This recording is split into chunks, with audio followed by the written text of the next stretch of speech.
Je croise beaucoup de personnes qui ne vivent pas la vie qu'elles aimeraient avoir. Pourquoi? Parce qu'elles ont peur de se retrouver seules. C'est pourquoi j'ai envie, aujourd'hui, d'apporter mon grain de sel. J'ai envie de dire à tous ces gens qui fuient la solitude qu'ils font une grave erreur. Comme le dit Florent Pagny dans une de ses chansons, la solitude, ça s'apprend. Lorsque j'ai eu 20 ans, j'ai connu la solitude. Je m'amuse à dire que j'ai vécu une expérience entre deux coups de feu, car je jouais le rôle d'un gangster dans un village Far West. J'ai vécu 2 mois dans un parc d'attractions. Je l'ai croisé, la solitude, chaque soir, quand tout le monde quittait le parc. Je me retrouvais en harmonie avec la nature, car le village se situait au bord d'une rivière. Je percevais des instants qu'on ne pouvait pas voir en journée, lorsque ça grouillait de monde. Au fur et à mesure que les années ont passé, comme tout le monde, j'ai essayé de fuir la solitude. Mais au lieu de construire ma vie aux côtés d'une personne, je me suis réfugié dans le travail. Finalement, j'ai perdu beaucoup de temps.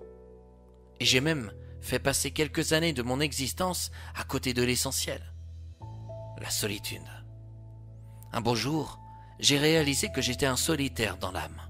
J'avais besoin par moments d'être seul pour écrire, pour observer, comprendre, entendre. Nous avons tous besoin de solitude, car c'est elle qui nous permet de méditer, de se reposer, de faire ce que l'on a simplement envie de réaliser ou d'être. La vie est bien trop courte pour ne pas en profiter. Il ne faut pas considérer la solitude comme un aspect négatif de la vie. Vous le connaissez d'ailleurs tous, ce dicton qui dit « Il vaut mieux être seul que mal accompagné ». Le jour où j'ai apprécié la solitude, c'est étrange, mais c'est le jour où celle-ci s'en est allée. Car j'ai rencontré ma compagne et quelques années plus tard, je suis devenu papa. Mais voyez-vous, ce n'est pas parce que je suis aimé aujourd'hui que je m'empêche d'avoir des moments de solitude pour moi. Et si j'en ai, j'en accorde aussi à mon autre moitié. Vous en avez marre et ne savez plus comment faire pour supporter cette solitude? Vous cherchez à tout prix un moyen pour que l'on puisse remarquer que vous êtes quelqu'un de bien?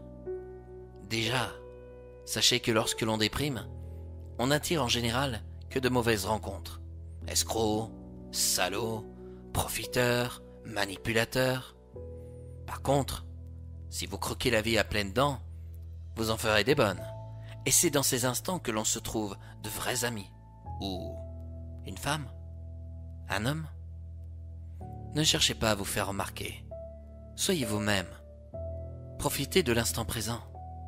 Faites ce que vous ne pourrez pas faire le jour où vous deviendrez parent.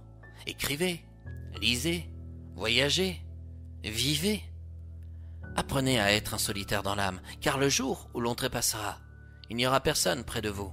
Vous serez véritablement seul et réaliserez que dans la vie, au fond, nous le sommes tous constamment.